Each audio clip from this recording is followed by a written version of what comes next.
মৃত ব্যক্তিটা যদি গুনাহগার হয়, চিৎকার দিয়া বলবেন আমারে নিও না, এই কবরের আযাব আমি সহ্য করতে পারবো না। গুনাহগার হইলে চিৎকার দিবে আমারে নিও না, এই কবরে 99টা সাপ আমার জন্য অপেক্ষা করতে আছে। কিন্তু আমার আপনার এই কান্না কেউ শুনবে না। আমার এই দেহটারে যখন মসজিদের গাড়িতে উঠাইয়া দিবেন, কিছু মানুষ গিয়া আমার বিবির কাছে বলবেন, শেষবারের মতো বলছি, তার উপর দাবি থাকলে ছাইরা দাও। আমার মার কাছে গিয়ে বললে আমার মা চিৎকার দিয়ে বলবেন, শেষবারের মতো একবার দেখা, আর আমার ছেলেটারে দেখতে পারবো না, শেষবারের মতো তোমরা একবার আমারে দেখাইয়া লয়া যাও। আমারে শেষবারের মতো দেখানোর জন্য আমার আব্বা আসবে, আম্মা আসবে। ওই সময় আমার এই মসজিদের খাটিয়াতে যখন উঠানো হবে, আমার আত্মীয় স্বজনেরা গাড়ির মতো ড্রাইভার হইয়া তারা নিজেই চলে যাবে। ওই সময় মৃত ব্যক্তিটা তখন বলবেন, আইরে এই দুনিয়ার যারা ছিল সবাই আমার পর, যারা আমার খাটিয়াতে ধরছে তারাই হইল আমার আপন। আল্লাহু আকবার, জোরে বলেন, তারাই আমার আপন। ওই সময় সবাই মিলিয়া যখন তারে কবরের দিকে নেওয়া হবে, কবরের পাশাপাশি যখন চলে যাবেন, আমার আত্মীয় স্বজন থেকে 2 অথবা 3 জন মানুষ কবরে নামবে। যেই মাত্র কবরে নামবেন, ঠিক এমন সময় মসজিদের পালকিটার সিটকারি খুলিয়া যখন লাশটা দিয়া দেয়, মৃত ব্যক্তিটা বলেন, নিমক হারামের দল, এতক্ষণ যারা ছিলে সবাই আমার পর, যারা আমার কবরে নামছে তারাই হইল আমার আপন। এইভাবে যখন লাশটারে কুলে লইয়া আমার আপনার আত্মীয় স্বজন থেকে 2 অথবা 3 জন মানুষ কবরে নাইমা বিসমিল্লাহি ওয়া আলা মিল্লাতি রাসূলিল্লাহ বলে যখন কবরে শোয়া দেয়, খাটিয়া দিতে দিতে যখন কবরটা একটু ছোট হয়ে যায়, এমনি তখন দেখবেন একজন মানুষ 2 পারে লাফ দিয়া উপরে উঠা যায়। লাফ দিয়া যখন উপরে উঠা যায়, এমন সময় মৃত ব্যক্তিটা গুনাহগার হইলে চিৎকার দিয়া বলবেন, যাইও না, এই কবরে আমি কেমনে থাকবো, আমার তো কই যাও। কিন্তু শুনবে না। দ্বিতীয় ব্যক্তিটা যখন উঠে যাবে, তারপরেও সে ডাকবে, আমার তো যাইও না, কিন্তু শুনবে না।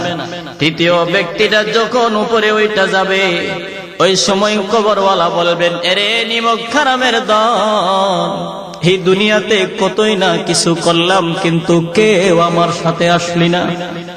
আমারে আপনারে কবর দিয়া সবাই যখন নিদয়া নিষ্ঠুরের মতো একা একা ফালাইয়া চলিয়া যায়, নবী বলেন, যেই ব্যক্তি তাবারাকাল্লাযী বিয়াদিহিল মুলুক, যারা এই মুলুক নামক সূরাটার আমল করে, আল্লাহর নবী বলেন ওই লোকটার আত্মীয় স্বজন কেউ না গেলেও ওই সূরাটা পাখির সুরত দইরা সেই কবরের ভিতরে ঢুইকা যায়, কবরের ভিতরে ঢুইকা যায়। ওই সময় আমার আপনার আত্মীয় স্বজনেরা যখন বাড়িতে চলে আসেন, 2 জন ফেরেশতা আমার আপনার কবরে হাজির করে দেন। কে? আওয়াজ দিয়া বলেন, কে? ওই সময় 2 জন ফেরেশতা যখন চলে আসেন, কবরওয়ালা আর ফেরেশতার মাঝখানে কুরআনুল কারীম এইভাবে দাঁড়াইয়া যায়। ফেরেশতারা বলবেন, কে তুমি? কুরআনুল কারীম দেখে বলবেন, আমি হইলাম কবরওয়ালার বন্ধু। এখানে তো আবার বন্ধু কেমনে? বলে, তোমরা কেন আসছো? বলে, পরীক্ষা প্রশ্ন করার জন্য আসছি। এবার কুরআনুল কারীম এইভাবে তার ডানা খুইলা দিয়া বলবেন, তোমাদের কিছু বলার থাকলে আমার কাছে বলো। আমার এই বন্ধুটা ঘুমাইতেছে, আমার বন্ধুর ঘুম ভাঙানো যাবে না। আরে আসমানের মালিক আল্লাহ, চালাকচর গ্রামে আব্দুল করিমের আব্দুর রহিমের কবরে আমরা গিয়েছিলাম গো, প্রশ্ন করতে চাইলাম, কিন্তু কেউ আমাদেরকে প্রশ্ন করতে দিল না। একজন বালক কোন কোন কিতাবে আসছেন বালক, কোন কোন কিতাবে আসছেন পাখির সুরত ধরে দাঁড়ায়া যাবে। আমার আল্লাহ বলবেন কেন দিল না, জিজ্ঞাসা কর কি চাই, জিজ্ঞাসা করিয়ালো। এবার কোরআনকে বলবেন তুমি কি চাও। কোরআনুল কারীম বলবেন এই কবরওয়ালা হচ্ছে আমার বন্ধু, আমার এই বন্ধু আমাকে রাতে দিনে তিলাওয়াত করছেন, আমারে মোহাব্বত করছেন, আমারে চুমা লাগাইছেন, আমার বন্ধু আমারে আপন বানাইছে। দুনিয়াতে আমি তার কোনো উপকার করতে পারি নাই, আজকে এই কবর জগতে আসছে, তার আত্মীয় স্বজনকে ওই কবরে আসে নাই, আমি আসছি আমার এই বন্ধুরে উপকার করে না, যা না করে যাব না। আর সত্যিকারের বন্ধু তো সেই জন যে বন্ধু বিপদের সময় কাজে লাগে। কথা ঠিক না ঠিক? এবার কোরআনুল কারীম ফেরেশতাদেরকে বলবেন আমার এই বন্ধুটারে যতক্ষণ পর্যন্ত জান্নাতের মেহমান না বানানো হবে ততক্ষণ পর্যন্ত আমি তার কবর থেকে যাব না। ফেরেশতারা বলবেন মালিক এই কবরওয়ালার বন্ধুকে জান্নাতে না দিলে সে যাবে না। আমার আল্লাহ তাআলা বলবেন আরে এটা তো দুনিয়ার কোনো বন্ধু নয়, দুনিয়ার কোনো বন্ধু নয়, এটা হইল আমি আল্লাহর কালাম। আমি আল্লাহর কালাম যারে বন্ধু বলে ঘোষণা দিল, আমার এই কালামের ঘোষণার কারণে আমি আল্লাহ কবরওয়ালারে জান্নাতি বানায়া দিলাম। কোরআনের দাম আছে না নাই? আওয়াজ দিয়া বলেন দাম আছে না নাই? পায়ে হাত দিয়া বইলা যায় কোরআনটারে মহব্বত করেন। এই মাদ্রাসায় কোরআনওয়ালারে আপনি মহব্বত করেন, মাদ্রাসার রক্ষণাবেক্ষণকারী হয়ে যায়। এক একটা কোরআনওয়ালার কত দাম। কোরআনওয়ালার সিনাটা কবরের মাটি খাইতে পারে না। কোরআন আপনি পড়তে জানেন না, কোরআনকে আপনি মহব্বত করেন, হইতে পারে মহব্বত করার কারণে আল্লাহ আপনার কবরের আযাব মাফ কইরা দিতে পারে। আমাদের আকাবিরে আসলাফ, আমাদের বুজুর্গরা ইতিহাস লিখেছেন, সত্য ইতিহাস, সত্য ঘটনা। ইন্ডিয়ার জমিনে একজন এমন একটা রাজ্য ছিল যে রাজ্যের ভিতরে মুসলমান, কিন্তু তারা মুসলমানের নিয়ম কানুন তারা বুঝে না। এই রাজ্যের ভিতরে একজন লোক দুনিয়া থেকে বিদায় হয়ে গেছেন, মারা গেছেন। আপনাদের খারাপ লাগতেছে? শেষ 8-10টা মিনিট সময় দেন ভাইয়েরা আমার। ওই রাজ্যের ভিতরে একজন মুসলমান দুনিয়া থেকে বিদায় হয়েছেন, কিন্তু মুসলমান হওয়া সত্ত্বেও তারা কেমনে কাফন দাফন করবে, জানাজা দিবে তারা জানে না। এক পর্যায়ে সবাই তারে গোসল করাইয়া কাপড় পরাইয়া রাস্তার পাশে নিয়ে দাঁড়ায় রইল, মেইন রোডের পাশে। তাদের ধারণা হইল এই রাস্তা দিয়ে যদি কোনো আল্লাহর পেয়ারা বান্দা যায়, হয়তোবা তারে দিয়ে আমরা জানাজার নামাজ পড়াইয়া, হয়তোবা তারে দিয়ে আমরা জানাজার নামাজ পড়াইয়া আমরা লাশটারে কাফন দাফনের ব্যবস্থা করব। এমন সময় আল্লাহ তাআলার পেয়ারা বান্দারা রাস্তার পাশে তারা লাশটারে লইয়া চলে গেলেন। অনেকক্ষণ পর্যন্ত তারা দাঁড়াইয়া রইলেন, কোন মানুষ তারা পায় না, জানাজাও দিতে পারে না। হঠাৎ করে দেখেন একজন আল্লাহর পেয়ারা বান্দা সাইকেলের পেডেল মারতে মারতে আসতেছেন। দেখেন রাস্তার পাশে অনেকগুলো মানুষ দেখে আল্লাহর পেয়ারা বান্দা সাইকেল থেকে নেমে গেলেন। কারণ মুসলমানের ভিতরে সহানুভূতি আছে না নাই? আওয়াজ দিয়া বলেন আছে না নাই? মুসলমানরা তো ভদ্র মানুষ, মুসলমানরা অভদ্র নয়।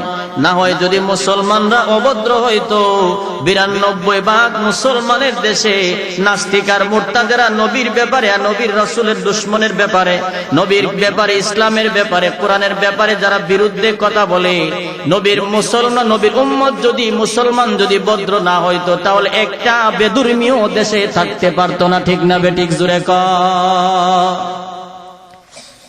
সংখ্যায় তো মুসলমান অনেক বেশি, কারণ ওই যে ইন্নাকা লাআলা খুলুকিন আযীম, আমার নবীর আল্লাহ মহান চরিত্র দিছেন, আর আমরা হইলাম সেই নবীর উম্মত।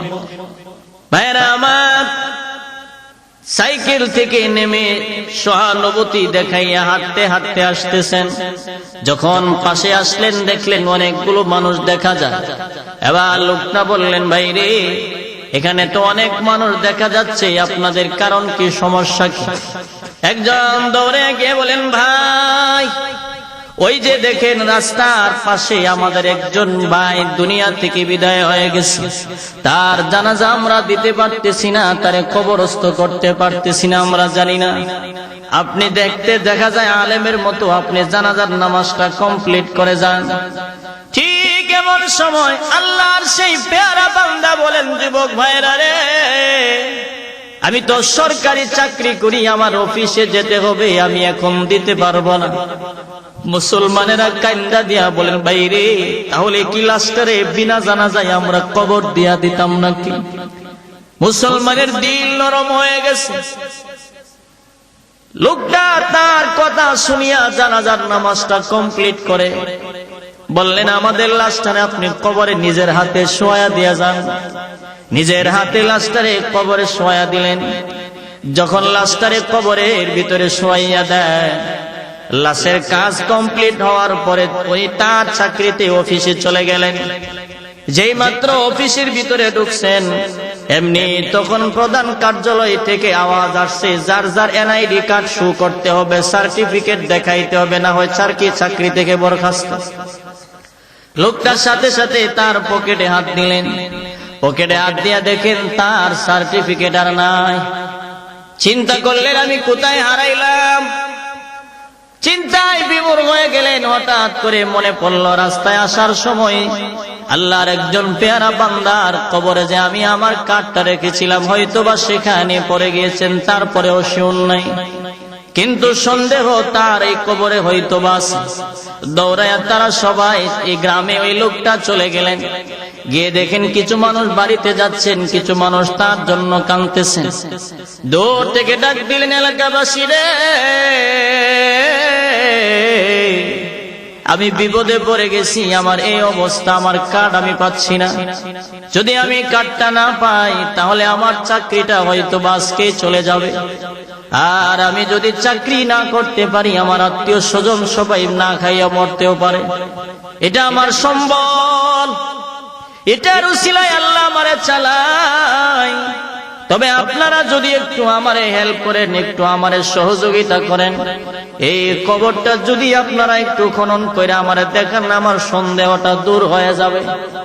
মানুষেরা ভাবলো লোকটা আমার উপকার করছে, আমরাও তার একটু উপকার করি। সবাই নতুন কবর খনন হবে। গ্রামের মানুষ সবাই কবরের পাশে গিয়া দাঁড়াইয়া রইলেন। যেই মাত্র কবরের পাশে গিয়া দাঁড়াইলেন, আস্তে আস্তে একজন ব্যক্তি মাটি খনন করতে শুরু করলো। হঠাৎ করে মাটি খুইরা যখন একটা খাটিয়া উপরে উঠাইয়া দেয়, এমনি দেখে পুরা এলাকা মেশকে আম্বরের গ্রান মুখরিত হয়ে যায়। আগন্তুক লোকটা চোখের পানিগুলো ছেড়ে বলেন, মালিক, এরে আসমানের মালিক আল্লাহ, এমন মেশকে আম্বরের গ্রান আমরা কোন জায়গা থেকে পাচ্ছি গো? খাটিয়াটা যখন সরানো হইল, লোকটা তার এনআইডি কার্ড আছে কিনাই দেখার জন্য মাথাটা বাড়ালো। মাথাটা বাড়াইয়া দেখেন কবরের ভিতরে আর কোনো মাটি নাই, সুন্দর একটা ফুলের বাগান হয়ে আছে। আরো আসতে কোন সুবহানাল্লাহ। কবরের ভিতরে কোনো মাটি নাই, কবরের ভিতরে একটা সুন্দর ফুলের বাগান। এই বাগানের উপরে তার এনআইডি কার্ডটা এইভাবে পড়ে আছে, যেন বুঝাইতে চাচ্ছেন, নেন আপনার কার্ড, আপনি নিয়ে যান। লোকটা কার্ডটা হাতে নিয়ে চোখের পানিগুলো গড় গড় করে ছাড়েন আর বলেন, কবরটা বন্ধ করো। আর চোখ দুইটা বন্ধ করেন, মালিক,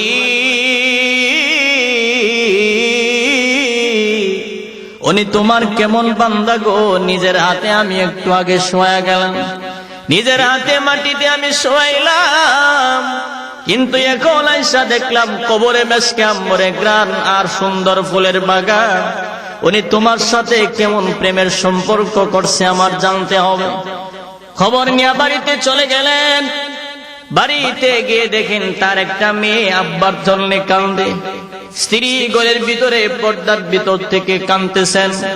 উনি গিয়ে তার মেয়েটারে বললেন, মারে বলো না তোমার আব্বা কি এমন আমল করত?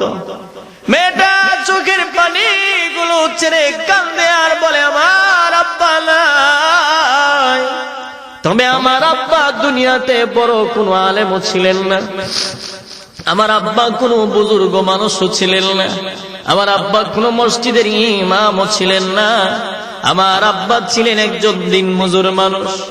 আজান হইলে নামাজে যাইতো, তবে মাঝে মধ্যে আমার আব্বা একটা কাজ করত। ওই যে আমাদের তাকিয়ার উপরে একটা কিতাব, ওই কিতাবটা আমার আব্বা সকাল সন্ধ্যা এইভাবে খুলিয়া চোখের পানি গুলো ছেড়ে কাঁদতো আর বলতো, মালিক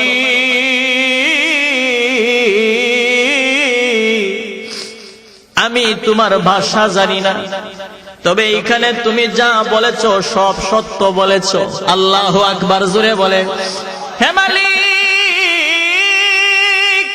আমি তোমার ভাষা বুঝি না, তোমার ভাষা আমি পড়তে জানি না, তবে এখানে তুমি যা বলেছ সব সত্য বলেছ। আমার আব্বাই লাইনে লাইনে আঙ্গুল নিতেন আর বলতেন, সব সত্য বলেছ। আর বলতো, প্রভু গো এইটা আমি পড়তে জানি না বিদায় তুমি কিন্তু আমারে কবরে কষ্ট দিও না। আমার আব্বাই কিতাবটা নিয়া বুকে জড়াইয়া সম্মান দিতেন, আদর কইরা পরিষ্কার কইরা গিলাপ লাগায় রাখতেন। এবার আগন্তুক লোকটা বলেন, আমি দেখি ওই লোকটা কি এমন কিতাব পড়তো। গিয়ে দেখেন তাকিয়ার উপরে কিতাবটা আছেন, কিতাবটা খুললেন, কিতাবটা কইলা দেখেন এটা অন্য কোন কিতাব না, এটা হচ্ছে মহাগ্রন্থ কোরআনুল কারীম। সুবহানাল্লাহ, জুড়ে বলেন। কোরআনুল কারীমটা এইভাবে খুললেন আর প্রত্যেকটা পাতা তিনি উল্টাইতে লাগলেন। উনি উল্টায়া দেখেন প্রত্যেকটা লাইনে লাইনে যে আঙ্গুল নিয়ে ঘষাইছে, তার আঙ্গুলের ঘষানোর কারণে কিছু হরফ মইসা গেছে। চোখের পানিগুলো ছেড়ে ছেড়ে যে কাঁদছেন আর বলছেন, প্রভু তুমি কিন্তু আমারে মাফ কইরা দিও। এইভাবে যে কাঁদছেন তার চোখের পানি প্রত্যেকটা পৃষ্ঠায় আছে। এবার আগন্তুক লোকটা বুঝতে পেরেছে অন্য কোন আমল যদিও গ্রহণযোগ্য না হয়, হয়তোবা এই কোরআনকে মুহাব্বত করার কারণে তোমার আব্বার কবরকে আমার আল্লাহ জান্নাতের টুকরা বানায়া দিয়েছেন। সুবহানাল্লাহ। এই জন্য আমি বলি, যুবক, কোরআনুল কারীম যদি পড়তে আপনি না জানেন, কোরআনকে মুহাব্বত করেন, কোরআনওয়ালার সাথে ভালো সম্পর্ক রাখেন, মাদ্রাসাওয়ালাদের সাথে আপনার সুসম্পর্ক রাখেন, একবার দুইবার আইসা আপনি কোরআন তিলাওয়াত শেখার চেষ্টা করেন। আপনি যদি নাও পারেন তালেবুল ইলম হয়ে যান। আপনি তো সব সময় আসতে হবে না, মাঝে মধ্যে আইসা তালেবুল ইলমের সবক নেবেন। তালেবুল ইলম হয়ে মারা গেলেও জান্নাত। সুবহানাল্লাহ, জোরে বলেন। এই জন্য 2 নাম্বার বৈশিষ্ট্য হলো কোরআনুল কারীমের তিলাওয়াত। 3 নাম্বার বৈশিষ্ট্য হলো আলা রাব্বিহিম ইয়াতাওয়াক্কালুন। মুমিনের 3 নাম্বার বৈশিষ্ট্য হলো সর্ব অবস্থায় ভরসা রাখতে হবে কার উপর? আওয়াজ দিয়া বলেন, কার উপর? 4 নাম্বার হলো আল্লাযীনা ইউকিমুনাস সালাহ। নামাজ প্রতিষ্ঠা করতে হবে। নামাজ প্রতিষ্ঠা করা একটা হইল কায়েম করা, আরেকটা হইল প্রতিষ্ঠা করা। কায়েম করা এক জিনিস আর প্রতিষ্ঠা করা হইল আরেক জিনিস। কায়েম করা মানে হইল নিজে শুধু পড়লাম আর কাউরে বললাম না। প্রতিষ্ঠা করা হইল নিজে বললাম, ফ্যামিলির সবাইরে বললাম। একজন ঘরের সর্দার যিনি নিজে আগে পড়বে, ঘরের সবাইরে বলবেন। একজন সমাজের সর্দার যিনি নিজে আগে নামাজ পড়বেন, তারপরে পুরা সমাজের মানুষকে বলবেন। একজন মেম্বার যিনি তিনি নিজে আগে নামাজ পড়বেন, তারপর ওয়ার্ডের মানুষকে নামাজের কথা বলবেন।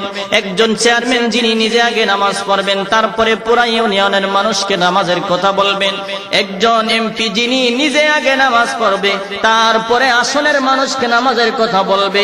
একজন প্রধানমন্ত্রী যিনি নিজে আগে নামাজ পড়বে, তারপরে রাষ্ট্রীয়ভাবে ঘোষণা দিয়ে দিবেন নামাজ পড়া বাধ্যতামূলক। এটার নাম হচ্ছে নামাজ প্রতিষ্ঠা করা। 5 নাম্বার হলো ওয়ামিম্মা রাযাকনাহুম ইউনফিকুন। আল্লাহ বলেন যতটুকুই দিছি 1 টাকার মালিকানা হোক আর 10 টাকার মালিকানা হোক, এর থেকে আমি আল্লাহর রাস্তায় যারা দান করবে, দান করে, উলাইকা হুমুল মুমিনুনা হাক্কা, ওই যে প্রথমে বলছিলাম তারাই হলো সত্যিকারের মুমিন, তাদের জন্যই রয়েছে সম্মানজনক পুরস্কার, লাহুম দারাজাতুন ইনদা রাব্বিহিম ওয়া মাগফিরাতুন ওয়া রিজকুন কারীম, তাদের জন্য তাদের রবের কাছে রয়েছে সম্মানজনক পুরস্কার। কয়টা? জোরে বলেন কয়টা? কোয়ালিটি কয়টা? কোয়ালিটি কয়টা? 1 নাম্বার হইল কি? আজান শুনলে যারা মসজিদে যায়, সর্বোপরি কথা হইল আজান শুনলে যারা মসজিদে যায়। 2 নাম্বার হলো কোরআন তিলাওয়াত। 3 নাম্বার হলো ভরসা রাখতে হবে কার উপর? 4 নাম্বার নামাজ প্রতিষ্ঠা করা। 5 নাম্বার হলো আল্লাহর রাস্তায় দান সদকা করা। আমার আল্লাহ তাআলা বলেন তাদের জন্য তাদের রবের কাছে পুরস্কার, সম্মানজনক পুরস্কার কয়টা? আল্লাহ বলেন বান্দারে, পুরস্কার কিন্তু এমনি এমনি তোমাদেরকে আমি আল্লাহ দিব না, কেমন যোগ্যতা সম্পন্ন হইলে তোমারে আমি আল্লাহ দিব। এবার শোনো, আমার আল্লাহ তাআলা আমারে আপনারে 2টা পুরস্কার দিবেন, এমনি এমনি দিবে না। কেমন যোগ্যতা আমার আর আপনার দিলের ভিতরে, আমার আপনার ভিতরে থাকতে হবে। আল্লাহ তাআলা নিজেই ওয়াজ করতেছেন, ইন্নামাল মুমিনুনাল্লাযীনা ইযা যুকিরাল্লাহু ওয়াজিলাত কুলুবুহুম। আমার আল্লাহ তাআলা বলেন পৃথিবীর মানুষেরা রে শুনিয়া লও, 2টা পুরস্কার যে আমি আল্লাহ তোমাদেরকে দিব, এমনি এমনি দিব না। তোমার মধ্যে যে কোয়ালিটি থাকতে হবে, 1 নাম্বার কোয়ালিটি হলো ইযা যুকিরাল্লাহু ওয়াজিলাত কুলুবুহুম, যারা আমি আল্লাহর নাম শুনলে, আমি আল্লাহর জিকির শুনলে অথবা করলে যাদের দিলের মধ্যে কম্পন আরম্ভ হয়, ধাক্কা লাগে। আমার আল্লাহর নাম শুনলে যাদের দিলের মধ্যে ধাক্কা লাগে, যাদের দিলের মধ্যে ভূমিকম্প আরম্ভ হয়। ধাক্কা মানে কি জিনিস? সর্বোপরি কথা হইল মসজিদের মুয়াজ্জিন যখন আজান দেয়, বলেন তো কার নামের ডাক দেয়? আওয়াজ দিয়া বলেন কার? এই মসজিদের মুয়াজ্জিনে যখন আজান দেয়, আজান কিন্তু আমার আপনার বাপ দাদার ব্যক্তিগত কোনো ডাক নয়। এই আজানের শব্দ কিন্তু মসজিদ কমিটির কোনো বাপ দাদার ব্যক্তিগত বানানো ডাক না। এটা বলেন তো কার নামের ডাক? মুয়াজ্জিনে যদি আজান দেয়, এখানেই হলো মুমিনের পরীক্ষা। আজান শোনার পরে যদি আমার আপনার মনটা মসজিদের জন্য পাগল হয়, নামাজের জন্য কান্দে, বোঝা গেল মুমিনের 1 নাম্বার বৈশিষ্ট্য আমার ভিতরে আছে। 2টা পুরস্কার পাওয়ার যোগ্যতার 1ম যোগ্যতা আমার আছে। আজান শোনার পরে যদি আমার আপনার মনটা নামাজের জন্য কানলো না, নামাজের জন্য পাগল হইল না, বোঝা গেল এখনো পর্যন্ত আমি মুমিন হতে পারি নাই। ঠিক না বেঠিক? জোরে কও। ভাইরা আমার, গভীর রজনীতে মসজিদের মুয়াজ্জিন যখন আজান দেয়, সত্যিকারের ইমানদার যদি হয়, আজান শোনার পরে গভীর রাতের বেলায় আর কম্বল মুড়ি দিয়া ঘুমাইতে পারে না। সত্যিকারের ইমানদার হইলে পরে আর একটার জায়গায় 2টা কম্বল দিতে পারে না। ইমানদার তো এমন একজন ব্যক্তিকে বলে, আজান শুনলে পরে যার দিল তারে মসজিদে ডাইকা নিয়ে যায়, তারেই তো মানুষ ইমানদার বলে। আরে জিকির, আল্লাহ তাআলা জিকিরের কথা বলছেন। জিকির তো শুধু সুবহানাল্লাহ, আলহামদুলিল্লাহ, লা ইলাহা ইল্লাল্লাহ নাম জিকির না। জিকিরের একটা অর্থ হচ্ছে নামাজ, জিকিরের আরেকটা অর্থ হচ্ছে রোজা, জিকিরের আরেকটা অর্থ হচ্ছে কোরআনুল কারীমের তিলাওয়াত। সর্ব ইবাদত হচ্ছে আল্লাহ তাআলার জিকিরের মধ্যে শামিল। 1 নাম্বার গেল। রাত অনেক বেশি হয়ে যাচ্ছে, এই জন্য আমি আর সামনে আগাচ্ছি না। 2 নাম্বার আল্লাহ তাআলা বলেন, ওয়াইদা তুলিয়াত আলাইহিম আয়াতুহু যাদাতুহুম ঈমানা। মুমিনের 2 নাম্বার বৈশিষ্ট্য হলো কোরআনুল কারীমের তিলাওয়াত যখন শুনবে মুমিনের ঈমানের পাওয়ার বেড়ে যাবে। সাহাবায়ে কেরামরা বলেন, ওগো নবীজি, ঈমানের পাওয়ার বাড়ে আবার কমে, আমরা বুঝবো কেমনে? আমার নবী বলেন, কোরআন তিলাওয়াত শুনলে যদি তোমার কাছে মজা লাগে, কোরআন তিলাওয়াত শুনলে যদি তোমার কাছে ভালো লাগে, বুঝতে হবে ঈমানের পাওয়ার বাড়তেছে। আর যদি কোরআনুল কারীমের তিলাওয়াত শুনলে যদি তোমার কাছে মজা লাগে না, তোমার কাছে ভালো লাগে না, বুঝতে হবে তোমার ঈমানের পাওয়ার দুর্বল হয়ে যাচ্ছে। এখানে আমরা যারা আছি, বিশেষ করে যুবক ভাইরা যারা আছেন, যদি বলি কোরআনুল কারীমকে কারা কারা মহব্বত করেন, অধিকাংশ যুবক ভাইরা আমারে হাত উঠায় দেখাবেন যে হুজুর আমরা মহব্বত করি।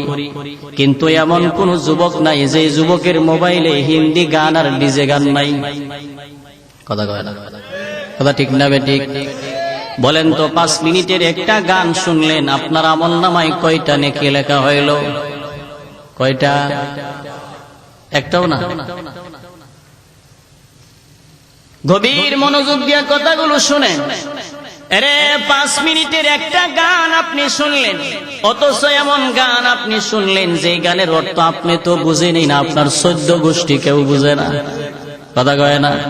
আগের মানুষেরা গান গাইতো, যে গানের অর্থ ভালো ছিল, মানুষগুলো গান শুনতো বাজনা দিয়া না, নিজের খালি গলায় গাইতো, মানুষ শুনতো, অর্থ ভালো ছিল। এখন গান কি বলে যেটা কহিটাও বুঝে না, যে হুনের 14 গোষ্ঠী কেউ বুঝে না। আগের মানুষে গান গাইতো, গানের অর্থ ভালো ছিল। পরের জায়গা পরের জমি ঘর বানায় আমি রয়, আমি তো সে ঘরের মালিক নয়, আমি তো সেই ঘরের মালিক নয়। সেই ঘরখানা যার জমিদারি, আমি পাই না তাহার হুকুম জারি। সেই ঘরখানা যার জমিদারি, আমি পাই না তাহার হুকুম জারি। আমি পাই না জমিদারের দেখা, আমি পাই না জমিদারের দেখা, মনের দুঃখ কারে কই, আমি তো সে ঘরের মালিক নই। বলেন, পরের জায়গা পরের জমি ঘর বানায় আমি রয়, আমি তো সে ঘরের মালিক নই। জমিদারের ইচ্ছা মতো দেই না জমি চাষ, তাই তো ফসল ফলে না রে দুঃখ 12 মাস। জমিদারের ইচ্ছা মতো দেই না জমি চাষ, তাই তো ফসল ফলে না রে দুঃখ 12 মাস। আমি খাজনা পাতি সবই দিলাম, তবু জমিন আমার হয়ে যে নিলাম। আমি খাজনা পাতি সবই দিলাম, তবু জমিন আমার হয়ে যে নিলাম। আমি চলি যে তার মন জোগায়া, আমি চলি যে তার মন জোগায়া, দাখেলাই মিলে না সই, আমি তো সেই ঘরের মালিক নই। বলেন, পরের জায়গা পরের জমি ঘর বানায় আমি রয়, আমি তো সেই ঘরের মালিক নই। অর্থ ভালো না খারাপ? কথা কইরা অর্থ ভালো না খারাপ? আর এখনকার গান কি কইরা বুঝোই যায় না, অর্থ তুলব দূরের কথা বুঝেই না। আরে যুবক, দিলের কান লাগায়া কথাগুলো শুনিয়া যাও। 5 মিনিটের 10 মিনিটের একটা গান শুনলে যদি তোমার আমলনামায় কোনো নেক লেখা হইল না, নবী বলেন, কোন মানুষ যদি কুরআনের একটা হরফ তিলাওয়াত করেন, একটা হরফের বিনিময়ে 10টা করে নেক দেওয়া হয়। সুবহানাল্লাহ। ভাইরা আমার, যদি বলি হুজুর, যদি বলি ভাইজান আপনি কেন কোরআন তিলাওয়াত আপনি শুনেন না, বলবেন আমি বুঝি না। যুবক ভাইরে, হিন্দি গানও তো আপনি বুঝেন না, তারপরেও তো শুনেন। আমি বলি, আপনি কোরআন যদিও পড়তে না জানেন, শুনেন, আপনি শুনেন। রাতের বেলায় হিন্দি গান শোনার অভ্যাস না করে কোরআন তিলাওয়াতের অভ্যাস করেন। করতে মধ্যে আপনি ঘুমায়া যান, হইতে পারে যদি আপনার জিন্দেগীর হায়াতের সূর্যটা ডুবিয়া যায়, আজরাইল যদি ওই সময় আপনার কাছে দাঁড়ায়া যায়, আর যদি আয়েশা দেখে আপনি কোরআন তিলাওয়াত শুনতেছেন, আজরাইল ডেকে বলবেন, মালিক,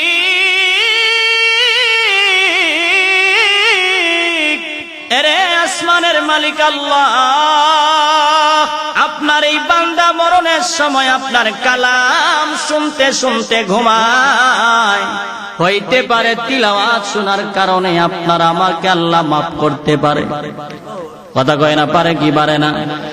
আর যদি আপনি কোরআন তিলাওয়াতের পরিবর্তে গান শুনতে শুনতে আপনি রাতের বেলায় আপনি ঘুমায়া যান, আজরাইল যদি ওই সময় আপনার সামনে দাঁড়ায় যায়, আজরাইলের মাথা থাকবে আসমানে আর পা থাকবে জমিনে। নাফরমানের সামনে আজরাইল যখন দাঁড়াবেন, আজরাইলের ভয়ঙ্কর রূপ দেখে নাফরমান ব্যক্তি একটা চিৎকার দিয়া বলবে, বাঁচাও, কে আছো তোমরা, আমারে বাঁচাও, বাঁচাও, বাঁচাও বলে নাফরমান যখন চিৎকার দিয়া দেয়, নবী বলেন চিৎকারের কারণে পানির তৃষ্ণায় কলিজাটা ফাইটা ভাগ ভাগ হয়ে যায়। তাম পৃথিবীর পানি যদি তার মুখে ওই সময় ঢেলে দেওয়া হয়, আমার আপনার নবী বলেন তারপরেও পানির তৃষ্ণা নিবারণ হবে না। ভাইয়েরা আমার, এই জন্য যুবক যারা আছেন, কোরআন তিলাওয়াত মোবাইলে ঢুকান, আপনি শুনেন। এই কোরআন তিলাওয়াত করলে লাভ আছে না নাই? আওয়াজ দিয়া বলেন, আছে না নাই? এর এই কোরআন তো এমন একটা জিন্দা কোরআন, এই কোরআনের এক একটা সূরাতে আল্লাহ এক এক ধরনের ফজিলত দিয়েছেন।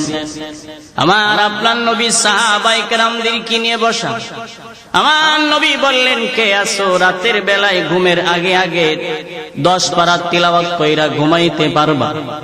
সাহাবায়ে কেরাম বলেন, হুজুর এটা তো লম্বা সময় লাগবে। আমার নবী বলেন, যেই ব্যক্তি একবার কুল হুয়াল্লাহু আহাদ এই সূরাটা তিলাওয়াত কইরা ঘুমায়া যায়, তার আমল নামায় 10 পারা কোরআন তিলাওয়াতের সওয়াব হয়ে যায়। কেমন নবীর উম্মত! মিয়া নবীজি সর্বদাই উম্মতকে বাঁচানোর জন্য চেষ্টা চালায়া গেছেন।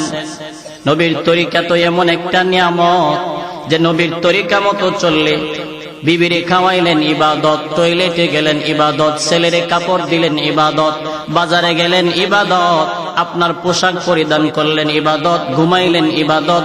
24টা ঘন্টা ইবাদত করার সুযোগ আছে যদি চলাটা হয় নবীর তরিকা মতো। কথা ঠিক না বেঠিক? জুড়ে বলেন।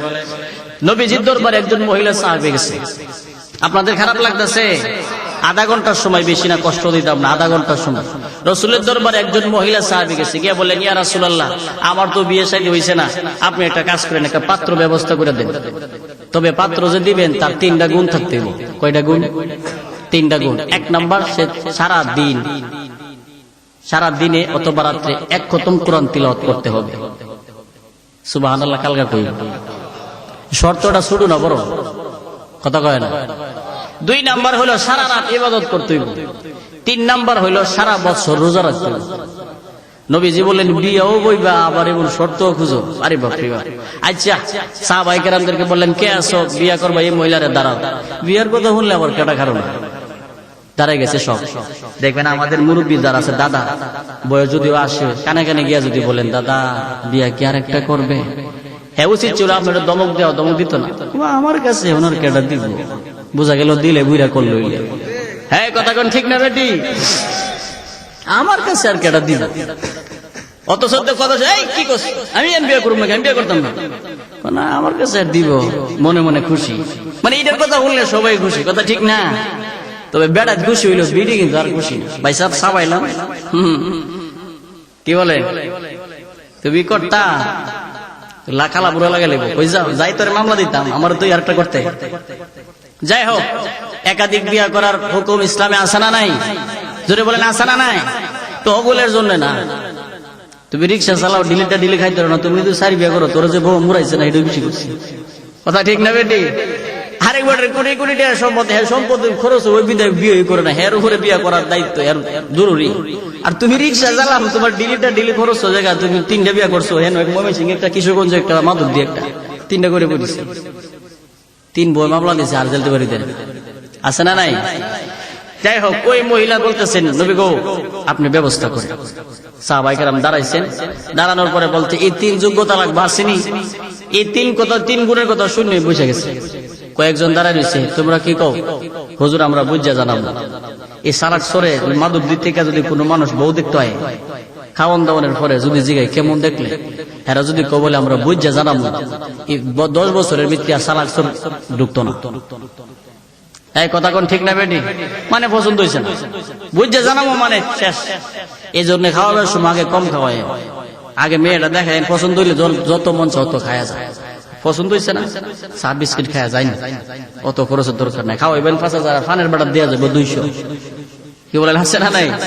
মেয়ের বাপ মেয়ে জন্ম দিয়েছে না, জীবন বোঝা একটা বিপদ তৈরি করছে। অথচ রসুল বলছেন তুমি যেমন মেয়ের বাপ আমি রসুল মেয়ের বাপ, তুমি থাকবা যেখানে আমি রসুল থাকবো যেখানে, তুমি থাকবা সেখানে। সুবহানাল্লাহ জুড়ে বলেন। মেয়ে হইলে আমরা খুব মন বেজা, ছেলে হইলেও সালাম চোর থেকে ঠেলা গাড়ি দেয় মিষ্টি লয়ে মনে উঠতে থেকে লয়ে, আর মেয়ে হইলে কি হয়েছে আল্লাহ দিছে একটা, ঠিক আছে আল্লাহ দিছে একটা, জীবন বোঝা যায় আল্লাহ এর উপরে কি জুলুম ডানা করছে। অথচ নবীজি বলছেন একটা মেয়ের দিন শিক্ষিত ভালো একটা দিনদার ছেলের কাছে দিতে পারলে একটা জান্নাত। বাকিটা বুঝে না, নগদটা বুঝে, নগদ ছেলের বিদেশ ভাড়া দিব, মোটা ইনকাম করবো এটা। যাই হোক, 2 জন বলছে বুঝে জানাবো মানে না। একজন সাহাবী দাঁড়াই রয়েছে, আল্লাহু আকবার জোরে বলেন। তোমার মধ্যে এই 3 গুণ আছে? জি আলহামদুলিল্লাহ, ঠিক আছে আসো। 2 জন একসাথে করলেন, 2 জন একসাথে কইরা নবীজি বিয়ের কাজ সম্পন্ন কইরা বাড়িতে পাঠায় দিছে। শর্ত তো ছিল রাতের বেলা ইবাদত করবো সারা রাত। সাহাবী বাড়িতে গিয়ে এশারের নামাজ পড়া খাওয়া দাওয়া কইরা ঘুমাই রইছে। যেই মাত্র ঘুমাইছে, বিবির মনে তো শান্তি লাগে না, বেচারা না কুচিন রাত্রে ইবাদত করবো, এখন ঘুমাইছে কেন? 10টা 11টা ভাবছে যে শরীর ক্লান্তি একটু পরে উঠবো, 12টা 1টা হয়েছে এরপরে উঠে না, 2টা বাজছে এরপরে উঠে না, এখনো যে উঠে না। আগামীকাল রোজা রাখতে হলে সেই খাওয়া লাগতো না, কথা কয় না?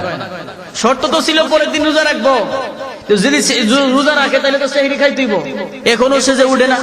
বিবির মনে টেনশন, বিবির মনে চিন্তা, স্বামী কেন ইবাদত করে না। আমরা মা বোনরা চিন্তা হলো ঘরের ডিসলাইন কেড়ে ঠিক করে দেন। আপনাদের এখানে মনে হয় ডিসলাইন নাই, আল্লাহ দিলে এখানে সব মনে বাজিদ বুঝতাম মির্দল আর হাসান বসরি আর রাবিয়া বসরির মতো সবাই নাকি তা। যাই হোক, ওই মহিলা টেনশন কেড়ে ইবাদত করে না। আর আমরা মা বোনরা তো ঈদের সময় জিগা কত দিবা মার্কেটের লাগি, 5000 দিল হইতো না, আমার একটা শাড়ির দাম 5000টা তুমি দিলে। আরে বিদেশ গিয়ে কত কষ্ট, যে রাইতের দিন বানা দিনের রাত বানা, আর এইটা বউ পায় আসে হেও বলো যাওয়ার আগে বউ নামে এখন করে তুইছে। আর বউ একটা ফিসা দেখলে লম্বা একটা মোবাইল লিয়া মানে ব্যাগটার ভিতরে ইচ্ছা করলে মোবাইলটা থইতো না, হাতে মোবাইল দিলে বাজারে যায় বার বুঝাইবো আমরা করে তাই সৌদি আরব তাই, কথা কয় না? মোবাইলটা লিয়ে বুঝাইবো আমরা করে তাই সৌদি আরব তাই। এই সালাদ তোর বাজারে ভিডিও যত বেটা ছিলি আমাদের অত বেটা ছিল না, কথা কয় না? ভাবি নাম্বারটা দিয়ে যাই মাল ভাড়াই দিব না। আর মহিলা দোকানে গেলে আমার মতো পুরুষের কোনো বিল নাই। যদি জিজ্ঞাসেন যে আমার একটা ফ্যান আসছিল, এই ফাঁকাটা 2 জন মহিলা কাস্টমার থাকলে হ্যাঁ তোই ঠাড়া মিশা কথা বলে নাই ভাই ফ্যান নাই, কারণ আমরা তো 100 টাকার ফ্যান বিছাই 20 টাকা লাভ করতো না, আর এই বিড়িতে 100 টাকার কাপড় বিছাই বেড়া 200 টাকা লাভ করতো। একদিন বাজারে গেছি, মহিলারা যে কেমন হেরাতে কেমন দোয়া, এটা দোয়া একটা কি জিনিস জানি লইছে, বেড়া দাম চাইছে 300 টাকা, আমার হিলা কইতেছে আমরা 290 টাকা কইলেন, দাম চাইছে কত? আমার কইতেছে, আমি কইতাম 290 টাকা কইলে। তো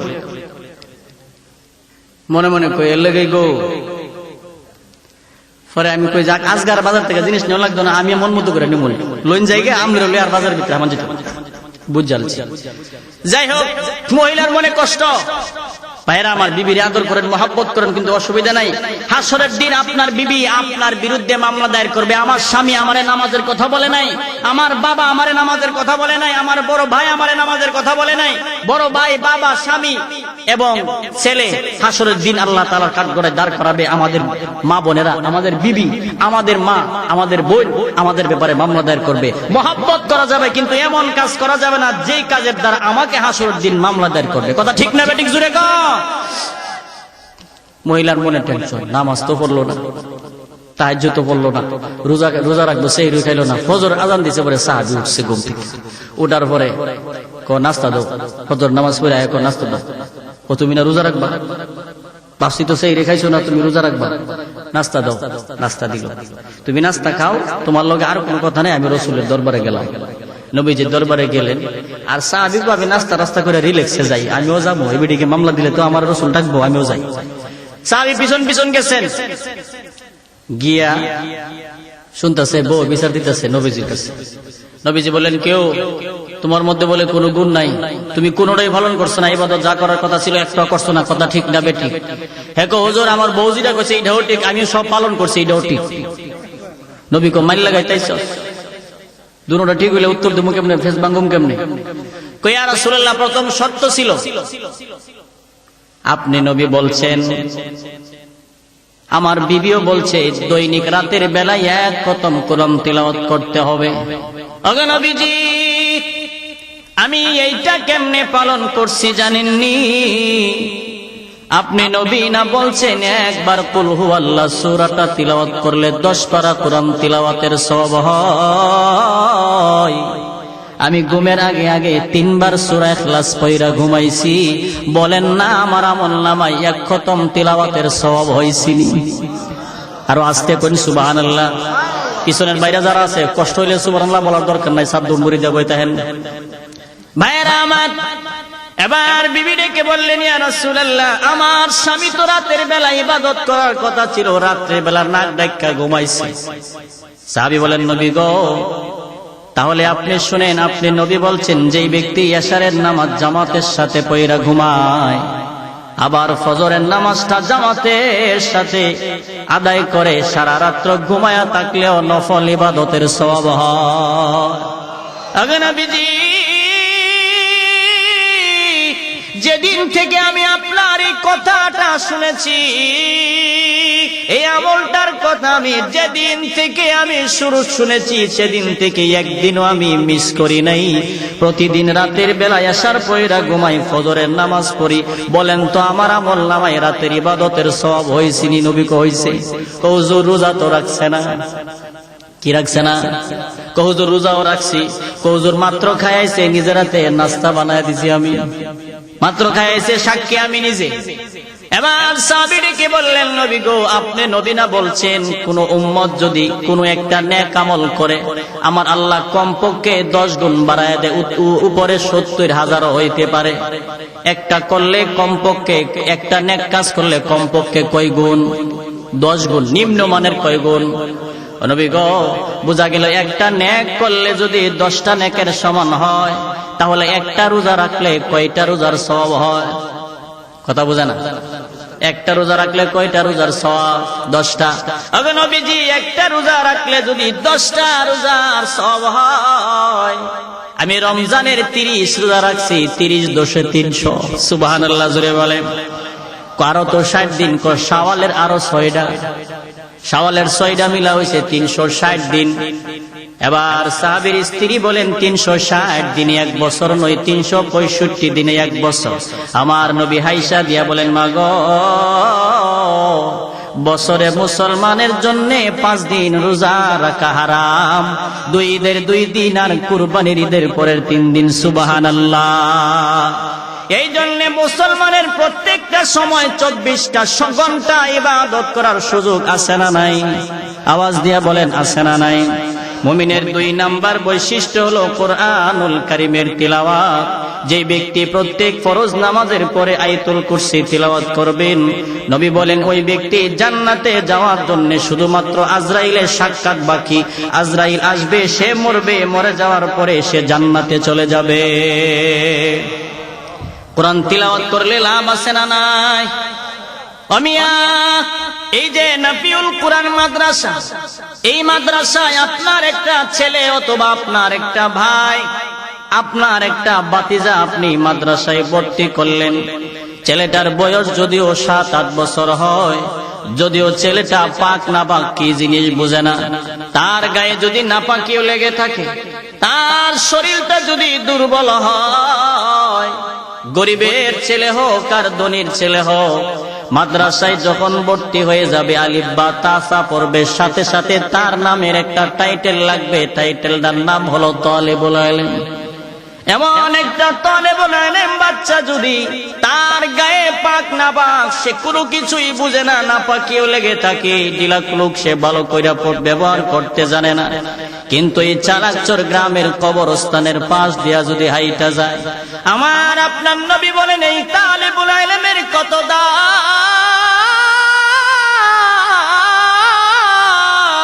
এই তালেবুল ইলমের কত সম্মান। এমন একটা তালেবুল ইলম যদি কবরস্থানের পাশ দিয়া সে হাইটা যায়, আমার নবী বলেন তার খাতিরে কমপক্ষে 40 দিন পর্যন্ত কবরের আযাব বন্ধ হয়ে যায়। আর একটু জোরে বলেন না সুবহানাল্লাহ। কোরআন পড়াইলে লাভ আছে না নাই? আর একটু জোরে বলেন লাভ আছে না নাই? এই মাদ্রাসায় আপনার একটা ছেলে ভর্তি করলে, সে কোরআনটা হেফজ করলো, মুখস্থ করলো, একটু আগে হাফেজ সাহেবদের হাফেজদেরকে পাগড়ি দিল। ভাইরে, মনে করছেন একটা ছেলের ইঞ্জিনিয়ার বানাইছেন, মাস্টার বানাইছেন, বুঝি কামিয়াব হয়ে গেছেন। একটু আগে যে ছাত্রদের মাথায় পাগড়ি দিয়া তাদেরকে সম্মান দেওয়া হয়েছে, এক একটা কোরআনের হাফেজের ব্যাপারে আমার আপনার নবী কি বলছেন? মান ক্বারাআল কুরআন ফাস্তাযহারাহু ফাআহাল্লা হালালাহু ওয়া হাররামা হারামাহু আদখালাহুল্লাহুল জান্নাহ। আমার আপনার নবী বলেন এক একটা কোরআনের হাফেজ দুনিয়াতে হালাল হারাম মাইনা সে যদি মারা যায়, আমার আল্লাহ তাআলা হাফেজে কোরআনকে বলবেন যাও তুমি জান্নাতে ঢুইকা যাও। সুবহানাল্লাহ, জোরে বলেন। এমন সময় কোরআনের হাফেজ ডাক দিয়া বলবেন মালিক,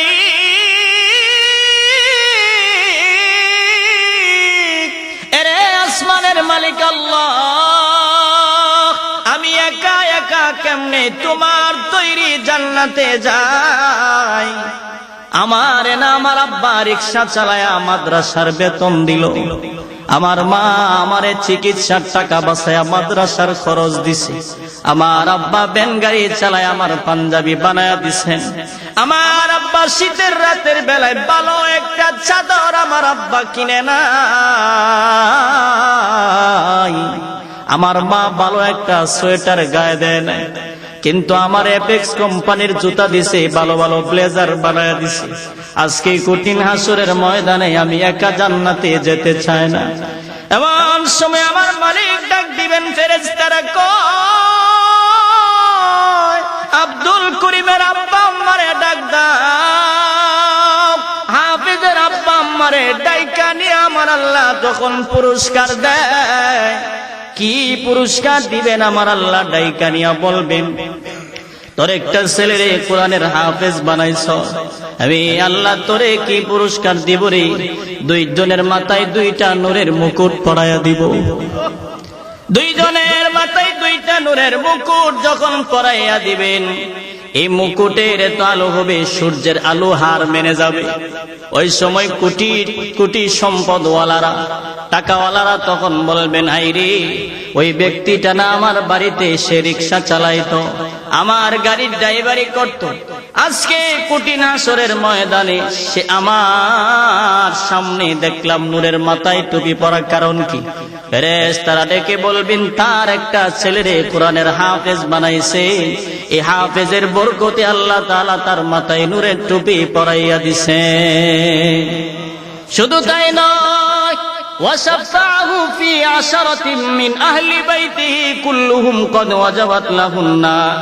আবার আল্লাহ তাআলা কোরআনের হাফেজদেরকে বলবেন, শীতের রাতে ঠান্ডা পানি দিয়া উযু বানাইয়া আমি আল্লাহর কোরআনটাকে সিনার ভিতরে লিপিবদ্ধ কইরা রাখছ, ভালো একটা জামা গায়ে দিতে পারস নাই, গরিবের সন্তান ছিলি, আজকে কঠিন হাসরের ময়দানে তোরে কি একটা ক্ষমতা দিব জানোস নি? তুই তো নিজেই জান্নাতে যাবি। ওয়াশাফাহু ফি আশরাতিন মিন আহলি বাইতিহি কুল্লুহুম কদ ওয়াজাবাত লাহুন্না। তোর আত্মীয় স্বজন থেকে 10টা লোকের সুপারিশ কইরা জান্নাতে নিয়ে যাও, যাদের ব্যাপারে জাহান্নাম ওয়াজিব হয়ে গেছে। আল্লাহু আকবার, জোরে বলেন। শুধু তাই নয়, আমার আপনার নবী বলেন ইকরা ওয়ারতাকি ওয়ারাত্তিল কামা কুনতা তুরাত্তিলু ফিদ দুনিয়া ফা ইন্না মানজিলাকা ইনদা আখিরি আয়াতিন তাকরাউহা। আসরের ময়দানে হাফেজদেরকে আমার আল্লাহ এত মর্যাদা দিবেন, হাফেজদেরকে ডেকে বলবেন দুনিয়াতে বিল্ডিং এ ঘুমাইতে পারস নাই, গরিবের সন্তান ছিলে, শীতের রাতে ভালো একটা কম্বল গায়ে দিতে পারস নাই, ভালো একটা খাটে তুই ঘুমাইতে পারস নাই, তোর আব্বা রিকশা চালাইতো, রাতের বেলা ঘুমাইলে কুয়াশা তোর ঘরে ঢুকতো, আরে তারপরেও আমি আল্লাহর কোরআনটারে তোর সিনার ভিতরে তুই ঢুকাইয়া দিলি রে। আজকে এক একটা আয়াত তুমি তিলাওয়াত করো আর এক একতলা বিল্ডিং এর উপরে উঠতে থাকো। এইভাবে কোরআনের হাফেজ 6666 খানা আয়াত সে তিলাওয়াত করবেন। তিলাওয়াত শেষ আমার আল্লাহ তাআলা 6666 তালা বিশিষ্ট একটা বিল্ডিং দান করে দিবে। হুজুর আমি তিলাওয়াত করতে পারি না, তাহলে আমার আল্লাহ কি দিবেন? যদিও আপনি তিলাওয়াত করতে জানেন না, আপনি তিলাওয়াতকারীর বাবা হয়ে যান, আপনি তিলাওয়াতকারীর বন্ধু হয়ে যান, না হয় আপনি ছোট ছোট সূরাগুলি আপনি মুখস্থ করেন। কুল হুয়াল্লাহ সূরা, তাব্বাত ইয়াদা আবি লাহাবি ওয়া তাব, এই সূরাগুলি আপনি যখন মুখস্থ করবেন, কঠিন হাসরের ময়দানে এক একটা আয়াত আপনি তিলাওয়াত করবেন আর এক একতলা বিল্ডিং মালিক দান করে দিবে। কোরআনের মর্যাদা কত বেশি এ যুবক! এই জন্যে বলি কোরআনটারে বন্ধু বানায় লও। মোবাইল থেকে গানগুলি ডিলিট করিয়া দাও। মোবাইলটারে যদি তুমি কোরআন তিলাওয়াত দিয়া ভরপুর করে কোরআনকে বন্ধু বানায়া নিতে পারো, যেদিন তুমি আর আমি দুনিয়ার জমিনে থাকবো না, ওই সময় কোরআন কিন্তু কাজে লাগবে। কিটা বলেন, লাগবে কি লাগবে না? নবী বলেন যেই ব্যক্তি তাবারাকাল্লাযী বিয়াদিহিল মুলক, সূরাতুল মুলুকের আমল যে ব্যক্তি করবে প্রতিদিন রাতের বেলা, যেদিন আমি আর আপনি দুনিয়ার জমিন থেকে বিদায় হয়ে যাব, আমাদের মরতে হবে কি হবে না? এই জোরে বলেন, হবে কি হবে না? যেদিন আমার আপনার নামে মসজিদের মাইক দিয়ে এলান হয়ে যাবে আব্দুর রহিম দুনিয়া থেকে বিদায় হয়ে গেছে, এই শব্দটা শোনার সাথে সাথে আমার মা শাড়ির আঁচলের নিচে মুখ দিয়া কান্না শুরু করে দিবেন। আমার বিবি চোখের পানিগুলো ছেড়ে কানবেন, আমার সন্তানাদি কানবেন, আমার আত্মীয় স্বজনেরা কানবেন। কিন্তু বলেন তো, কেউ আমারে রাখতে পারবেনি? আওয়াজ দিয়ে বলেন, কেউ রাখতে পারবে না? কেউ আমারে আপনারে রাখতে পারবে না। আমার কিছু আত্মীয় স্বজন আমার মরার খবর শুনে বাড়িতে ঢুকবে, আমার বন্ধু বান্ধবেরা আমার বাড়িতে আসবে। যদি আমি ভালো হই আমার প্রশংসা করবে, খারাপ হইলে নিন্দা করবে। এর ভিতর থেকে কিছু মানুষ এসে বলবেন, যাও বাজারে যাও, দেখো যারে বাস থাকলে কাইটা নিয়ে আসো, না হয় বাজার থেকে নিয়ে আসো। আবার কিছু মানুষ এসে বলবে, দেও তার 3.5 হাত বডির একটা মাপলো। আমার আত্মীয় স্বজন থেকে কোনো একজন মানুষ আসবে, আমার 3.5 হাত বডির একটা মাপ নিবেন, আর উনি হবেন আমার জীবনের শেষ দর্জি, শেষ টেইলার।